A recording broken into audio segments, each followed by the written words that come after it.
Hello everyone, आप सब कैसे हैं? आई होप आप ठीक होंगे। आज की शुरुआत होती है रेडी होने से। फिर मैंने अपने लिए फ्रूट और जूस रख लिया था क्योंकि पढ़ाई करते समय भूख लगती है। फिर मैं हो चुकी थी रेडी।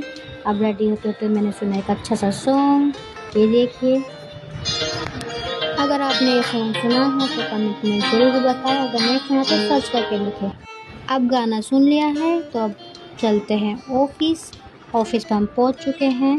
पहुंचने के बाद करते हैं स्टडी करते समय लग गई थी भूख तो मैंने बिस्किट खाए।